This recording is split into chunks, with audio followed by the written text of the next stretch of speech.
Hello साथियों, मैं विशेष आपका स्वागत करता हूं रीड एंड थिंक पर एक बार फिर से।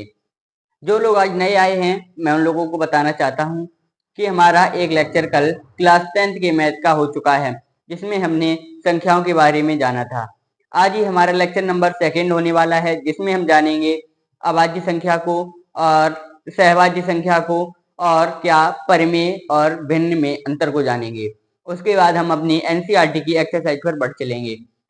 उम्मीद करता हूं कि आपने कल वाला लेक्चर देखा होगा। अगर आपने कल वाला लेक्चर नहीं देखा है तो उसकी लिंक आपको कमेंट सेक्शन में मिल जाएगी। कृपया करके उसे अवश्य देखें। अगर आपने भी बोर्ड एग्जाम में टॉप करने की ठानी है तो आप हमारे साथ जुड़ सकते हैं, और हमारे साथ जुड़ने के लिए आपको कुछ नहीं करना है, केवल क्या करना है, सब्सक्राइब बटन को दबाना है। तो अब हम बढ़ते हैं टॉपिक की तरफ। कल हमने जान लिया था, आइए तो हम कल वाला रिवाइज कर लेते हैं। कल हमने जाना था संख्याओं को। क्या होती है संख्या?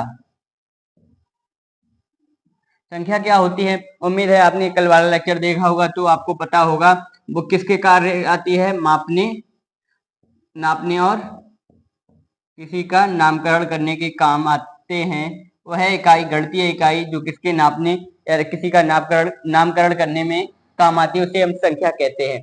फिर हमने क्या जाना था? संख्या के प्रकार को जाना था।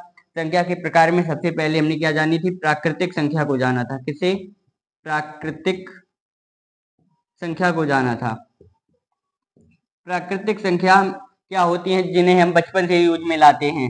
जैसे जब आप फर्स्ट क्लास में थे, आपको जब गिनती पढ़ाई गई थी तो आपको कहाँ से शुरुआत की गई थी? तो आपकी शुरुआत की गई थी कहाँ से? 1 से, 2 से, 3 से, 4 से, 5। ये आपको पढ़ाया गया था और ये अनंत तक चली जाती हैं। तो ये हमारी क्या होती है? ये हमारी प्राकृतिक संख्या होती हैं। फिर हमने किसको जाना था? हमने जाना था पूर्ण संख्या को। अब पूर्ण संख्या क्या होती है? जब हम क्या करते हैं, प्राकृतिक संख्या में किसको, जीरो को सम्मिलित कर लेते हैं तो वो हमारी क्या बन जाती है? पूर्ण संख्या बन जाती है। क्या? तो वो हमारी पूर्ण संख्या बन जाती हैं। ये भी अनंत तक जाती हैं।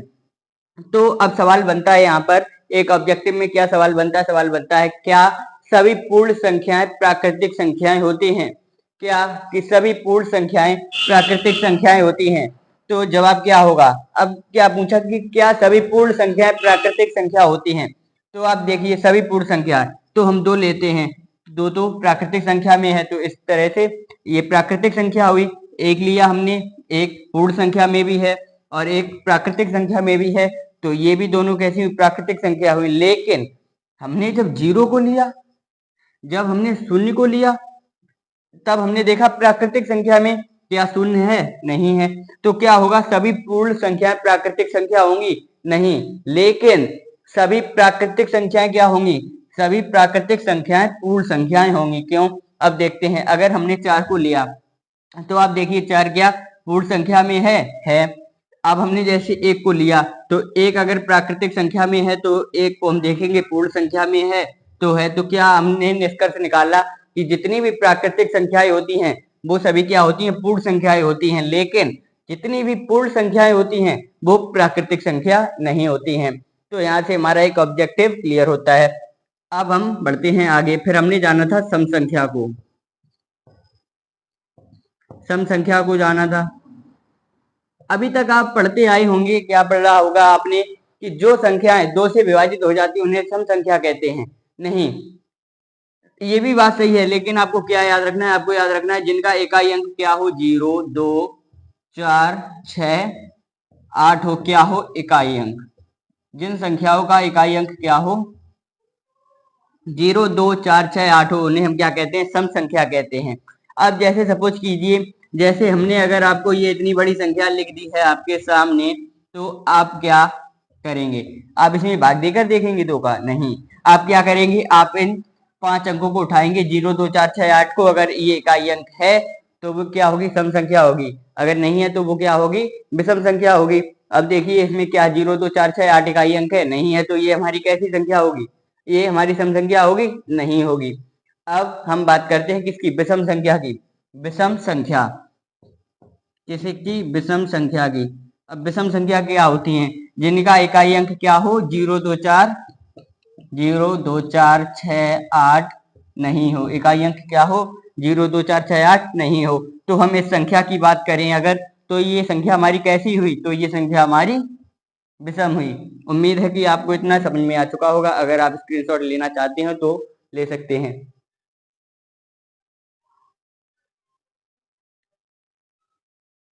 ये हम रिवाइज करा रहे हैं, हम ये कल के लेक्चर में पढ़ा चुके हैं। अब हम बढ़ते हैं आगे।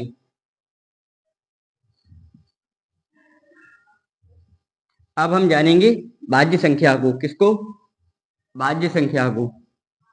अब हम जानेंगे भाज्य संख्या को। भाज्य संख्याएं क्या होती हैं? क्या भाज्य संख्याएं वे संख्याएं होती हैं जिनके गुणनखंड कितने होते हैं? 3 से अधिक होते हैं। क्या है? जिनके गुणनखंड 3 या 3 से अधिक होते हैं। जिनके गुणनखंड क्या? 3 या 3 से अधिक होते हैं। वो संख्या कौन सी होती हैं? भाज्य संख्याएं होती हैं। और अभाज्य संख्या में क्या होता है? अभाज्य संख्या। अभाज्य संख्या में क्या होता है? जिनके गुणनखंड कितने होते हैं? 2 होते हैं। केवल 2 गुणनखंड होते हैं। क्या? केवल 2 गुणनखंड होते हैं। अब उदाहरण लेते हैं। जैसे अगर हमने मान लीजिए एक संख्या ली है 4, इसके हम गुणनखंड देखते हैं। क्या होगा? 1 होगा गुणनखंड, और क्या होंगे? 2 से भी विभाजित होगा और 4 से भी विभाजित होगा 4। और अब हमने उदाहरण लिया, जैसे मान लीजिए 7। अब हमने 7 किससे विभाजित होगा? 1 से विभाजित होगा, और कितने से? 7 से विभाजित होगा, और किसी से विभाजित होगा? नहीं होगा। अब आप देखिए, हमने पहले भाज्य संख्या की डेफिनेशन क्या पढ़ी है? जिनके 3 या 3 से अधिक क्या होते हैं? गुणनखंड होते हैं। क्या? 3 या 3 से अधिक जिनके गुणनखंड होते हैं। अभाज्य संख्या की क्या परिभाषा पढ़ी है? जिनके 2 या 2 केवल 2 गुणनखंड होते हैं। वो कौन सी होती है? वो हमारी भाज्य संख्याएं होती हैं। अब देखिए 4 के कितने गुणनखंड हैं? 1 2 3। तो ये 4 हमारा कैसा हुआ? 4 हमारा हुआ भाज्य। अब अभाज्य। अभाज्य संख्या में कितने गुणनखंड होते हैं? 2 होते हैं। तो 7 के कितने गुणनखंड हैं? 1 और 2। तो ये संख्या कैसी हुई? हमारी अभाज्य। और अगर हम पूछे आपसे 1 से लेकर 100 तक के बीच में कितनी अभाज्य संख्याएं आती हैं, तो हमारा आंसर क्या होगा? 25। अगर आपसे पूछा जाए कि सबसे छोटी सम अभाज्य संख्या कौन सी होती है, क्या कि सब या आपसे सम अभाज्य संख्या पूछी जाए, तो वो आप हमारी कौन सी होगी? वो 2 होगी। कैसी? सम अभाज्य। ये 2 कैसी है? हमारी सम अभाज्य। सम अभाज्य। और अगर आपसे ये पूछी जाए सबसे छोटी अभाज्य संख्या कौन सी होती है, तो वो भी हमारी 2 होती है। क्या कि सबसे छोटी अभाज्य संख्या हमारी कौन सी होती है? 2 होती है सबसे छोटी अभाज्य संख्या। सबसे छोटी अभाज्य संख्या कौन सी होती है? हमारी 2 होती है। उम्मीद है आपको ये समझ में आ चुका होगा। मैंने कल आपको 2 क्वेश्चन पूछे थे आपसे। एक उनमें से क्वेश्चन था कि हमारी सहभाज्य संख्याएं कौन सी होती हैं। क्या था क्वेश्चन? कि हमारी सहभाज्य संख्याएं किसे कहते हैं। एक क्वेश्चन ये था। एक और क्वेश्चन था क्या? कि भिन्न और परिमेय संख्या में क्या अंतर होता है। भिन्न और परिमेय संख्या में अंतर पूछा गया था आपसे।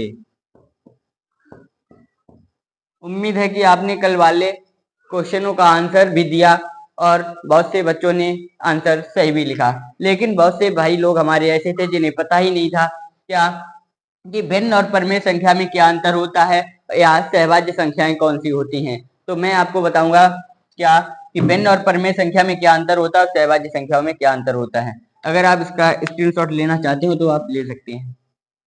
अब हम बढ़ते हैं आगे। पहले जानेंगे हम पहले जानेंगे किसको? पहले हम जानेंगे सहभाज्य संख्याओं को। सहभाज्य संख्याएं कौन सी होती हैं?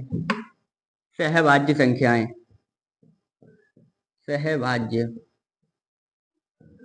संख्याएं। क्या कि सहभाज्य संख्याएं कौन सी होती हैं? सहभाज्य संख्याएं वे संख्याएं होती हैं जिनका उभयनिष्ठ गुणनखंड क्या कि जिनका उभयनिष्ठ गुणनखंड क्या हो? केवल 1 हो। जैसे अब ये किसमें होती है? जोड़े में होती हैं। कैसे? जोड़े में। सहभाज्य संख्याएं हमें हमेशा कितनी दी जाएंगी? 2 दी जाएंगी।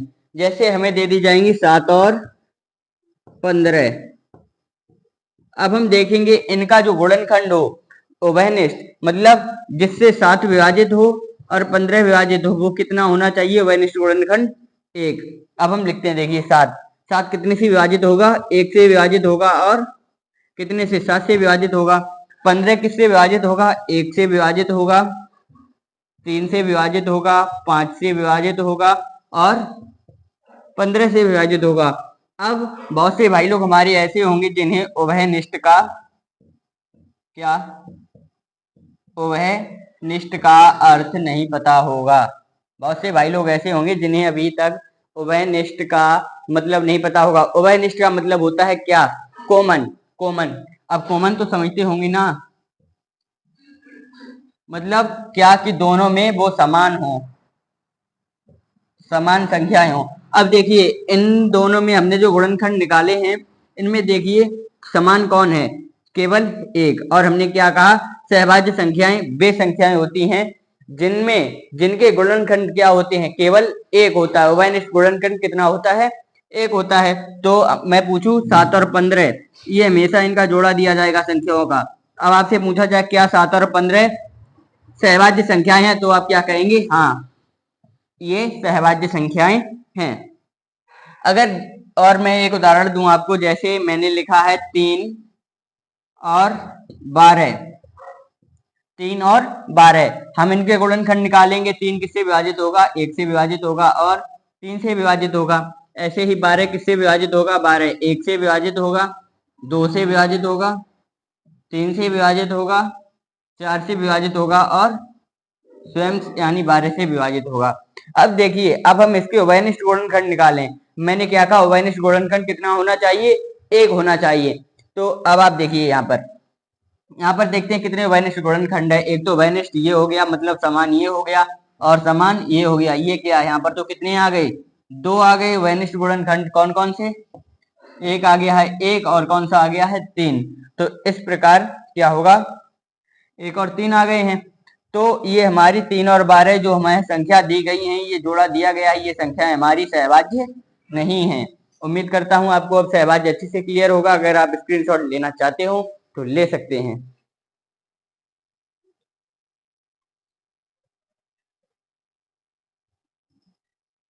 उम्मीद करता हूं अब तक आपने स्क्रीनशॉट भी ले लिया होगा। अब हम बढ़ते हैं आगे। अब हम जानेंगे भिन्न और परिमेय संख्या में अंतर को।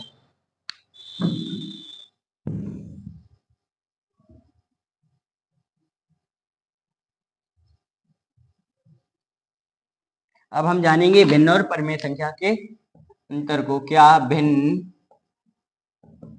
और परिमेय संख्या में अंतर? संख्या में अंतर। अब आप देखिए, क्या मैंने कल बताया था आपको? परिमेय परिमेय संख्याएं कौन सी होती हैं जिनको हम किस रूप में लिख सकते हैं? P बटे Q के रूप में लिख सकते हैं। और Q बराबर क्या नहीं होना चाहिए? ये शर्त होती है कि Q बराबर क्या नहीं होना चाहिए? 0 नहीं होना चाहिए। लेकिन अब जो प्लस होते हैं, और जहां पर ये क्या एक और शर्त होती है, जो P और Q होते हैं वो पूर्णांक होते हैं। अब ये पूर्णांक क्या होते हैं? जब पूर्ण संख्याओं में हम क्या कि जब पूर्ण संख्याओं में हम किनको ऋणात्मक संख्याओं को सम्मिलित कर लेते हैं तो क्या बन जाता है? पूर्णांक बन जाता है। अब जब यहाँ पर हमारी P बटे Q क्या है? पूर्णांक है। तो यहाँ पर जाहिर सी बात है, जो संख्याएं होंगी वो प्लस की भी होंगी और माइनस की भी होंगी। अर्थात अगर हम परिमेय संख्या को लिखें तो 2/5 भी लिख सकते हैं और 4/5 भी लिख सकते हैं। और जो परिमेय संख्या का एक भाग होता है वही भिन्न होता है। क्या? और भिन्न सदैव कैसी होती है? भिन्न सदैव पॉजिटिव होती है। भिन्न कैसी होती है? सदैव पॉजिटिव होती है। और जो परिमेय संख्या होती है वो कैसी होती है? पॉजिटिव भी हो सकती है और नेगेटिव भी हो सकती है। भिन्न केवल पॉजिटिव होती है। जैसे अगर हमने लिख दिया 2/5, तो ये क्या है? तो ये हमारी भिन्न भी है और परिमेय संख्या भी है। लेकिन अगर हमने ये माइनस लगा दिया तो अब ये हमारी भिन्न नहीं रही। अब ये क्या है? अब ये परिमेय संख्या है, क्या है ये? परिमेय संख्या है। उम्मीद है आपको भिन्न और परिमेय संख्या में अंतर भी स्पष्ट हो चुका होगा। अब हम जानेंगे किसको? अब हम जानेंगे अंकगणित की आधारभूत प्रमेय को। किसे? अंकगणित की आधारभूत प्रमेय को।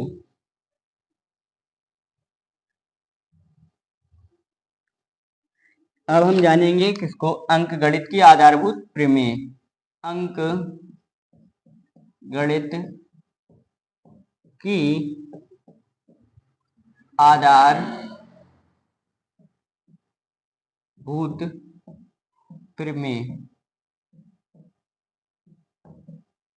अब आपको ये पीछे भूत देखकर डरना नहीं है।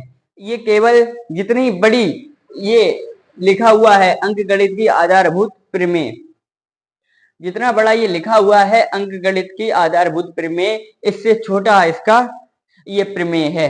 इस प्रमेय में क्या है कि आप अभी तक पढ़ते आ रहे हैं लेकिन आपको पता ही नहीं है कि ये हम अंकगणित की प्रमेय पढ़ रहे थे। ये क्या है कि हम इसमें क्या कहते हैं, जैसे हमने अभी क्या लिखा, जैसे हमें संख्या दी गई है 24 दी गई है, इसके हमने गुणनखंड किए, वो तो करने आते ही होंगे ना अभाज्य गुणनखंड। तो क्या हो गए 12 दूनी, और हमने फिर यहाँ पे 2 लिखा तो यहाँ पर 6 आ जाएगा।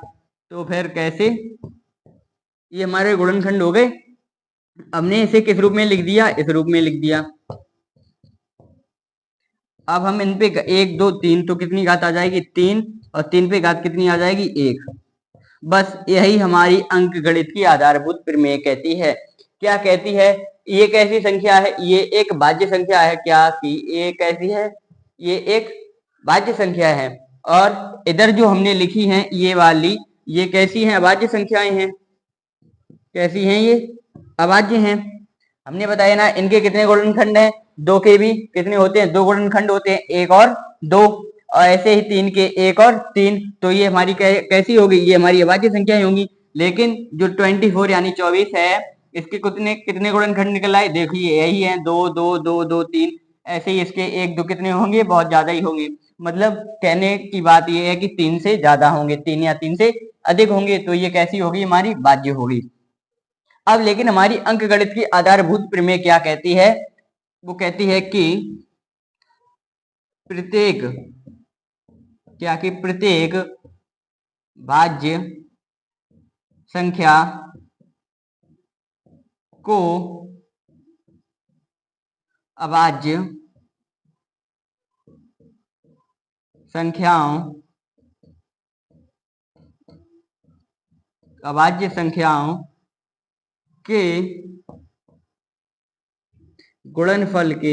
के गुणनफल के घातों के रूप में व्यक्त किया जा सकता है। गुणनफल के घातों के रूप में व्यक्त किया जा सकता है। क्या क्या कहा कि प्रत्येक भाज्य संख्या को अभाज्य संख्याओं के गुणनफल के घातों के रूप में व्यक्त किया जा सकता है। जैसे 24 हमारी कितनी है? 24, ये एक भाज्य संख्या है। और तो हमने क्या किया? प्रत्येक भाज्य संख्या, तो हमने एक भाज्य संख्या ली को अभाज्य संख्याओं के गुणनफल, तो ये हमारे क्या है? अभाज्य संख्याओं के गुणनफल के रूप में हमने ये लिख दिया। क्या किसे लिख दिया? अभाज्य संख्याओं के गुणनफल के रूप में।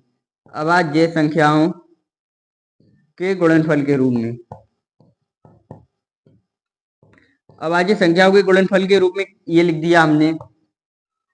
अब फिर क्या कहा गया? गुणनफल के घातों के रूप में व्यक्त किया जा सकता है। उसके बाद हमने किस में व्यक्त कर दिया इसे? ये हमने घातों में व्यक्त कर दिया। बस ये इतना सिंपल है। उम्मीद है आपको समझ में आ चुका हो। इस तरह से हम इसे व्यक्त कर सकते हैं। जैसे हम एक और संख्या लेकर समझते हैं। कौन सी? हमने जैसे मान ले ली हमने 36। ये कैसी संख्या है? ये हमारी भाज्य संख्या है। तो हम इसे अब हम क्या करेंगे? अभाज्य संख्याओं के गुणनफल के रूप में पहले करेंगे। तो पहले सबसे छोटी अभाज्य संख्या लेंगे जिससे ये पूर्णतः विभाजित हो जाए। तो कितना आएगा हमारा? 18 आएगा। ऐसे ये 18 को हम विभाजित करेंगे सबसे छोटी संख्या से, तो वो 2 है। फिर कितना आएगा? 9 आएगा। फिर ऐसे ही 3, कितना आ जाएगा? ये। तो अब हमारा गुणनफल क्या आया है? अभाज्य संख्याओं का गुणनफल 2 × 2 × 3 इंटू 3 यही आया है। अब हम क्या करेंगे, इसको घातों के रूप में व्यक्त कर देंगे। तो 1 2 कितनी घात आ जाएंगी 2, ऐसे 3 पर कितनी घात आ जाएंगी 2।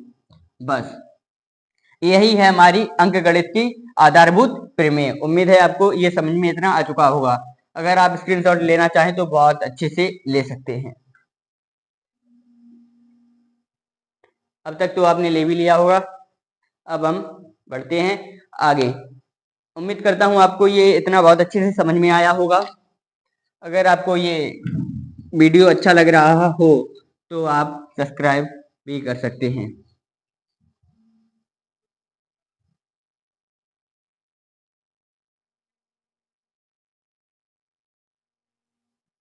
अब हम अगले लेक्चर में जानेंगे किसको, प्रश्नावली। इसको जानेंगे प्रश्नावली 1.1 को, वो भी किसकी, एनसीईआरटी की। एनसीईआरटी प्रश्नावली 1.1 को कल से हम स्टार्ट करेंगे। उम्मीद करता हूं आपको अब ये बेस आपका मजबूत हो चुका होगा। अगर आपको ये सेशन या लेक्चर आपको पसंद आया हो तो आप अपने भाइयों बहनों तक अवश्य शेयर करें और साथ ही साथ सब्सक्राइब करके लाइक करना ना भूलें। धन्यवाद।